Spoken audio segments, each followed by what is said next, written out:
Exclusionary screening is also sometimes referred to as negative screening. Investors using exclusionary screening avoid certain industries, companies, or countries from their portfolios. This approach is typically motivated by ethical or moral values. For example, responsible investment mutual funds often exclude tobacco, alcohol, gambling, and weapons manufacturers. Some investors may apply negative screening based on a company's behavior in regards to certain internationally accepted norms.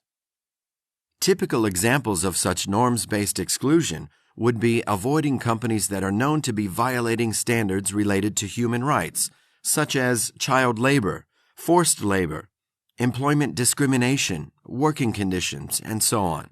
But also those companies that have severe negative impacts on local communities and the environment.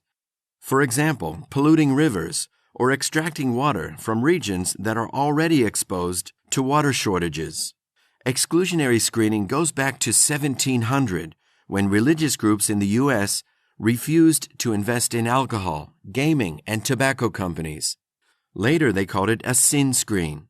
Today, different investors and funds apply different screens to tailor to their investors' value. Some of the screens used today are on alcohol, gaming, such as casinos or lottery, tobacco, weapons, fossil fuels, modern slavery, or animal cruelty.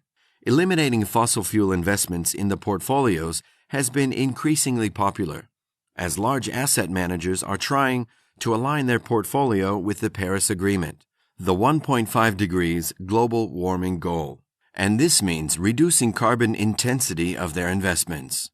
The process of selling off holdings in specific industries in the investment world is called divestment. The global movement for fossil fuel divestment is asking institutions to move their money out of oil, coal, and gas companies for both moral and financial reasons. Over 220 institutions around the world have committed to some form of fossil fuel divestment, including pension funds, foundations, universities, religious institutions, and local authorities. For example, Harvard University Endowment, valued at over $50 billion in 2021, has been under strong pressure from students for over a decade to divest from fossil fuels. According to the Crimson, supporters of divestment have filed legal complaints, stormed the field at the 2019 Harvard-Yale football game, staged campus protests, and gained seats on school governance boards.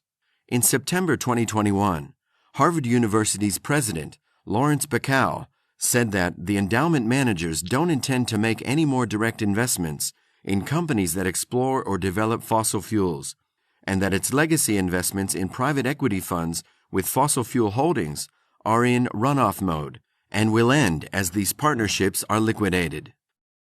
Although some argue that divestment from fossil fuels is just a grand gesture, and those shares will be picked up by other investors, research published by Oxford University pointed out that the financial loss of the divestment campaign, the fastest growing in history, will not be felt through the shares sold, but through the reputation lost by these companies by being stigmatized. Let's take a quick look at an ETF that is using exclusionary screening to learn how an exclusion statement may be formulated. SPDR S&P 500 Fossil Fuel Reserves Free ETF, ticker SPYX, which is listed on the New York Stock Exchange. Here are some key features of the fund. Seeks to allow climate change conscious investors to align the core of their investment strategy with their values by eliminating companies that own fossil fuel reserves from the S&P 500. To understand more in detail what is included in their definition of fossil fuel reserves, you can consult with the fund's prospectus.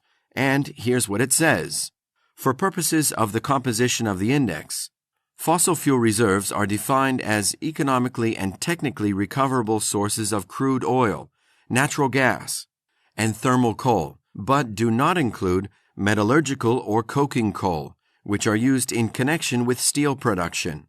Reading the fund's prospectus and understanding the nature and scope of the exclusion as part of the investment due diligence process is very important.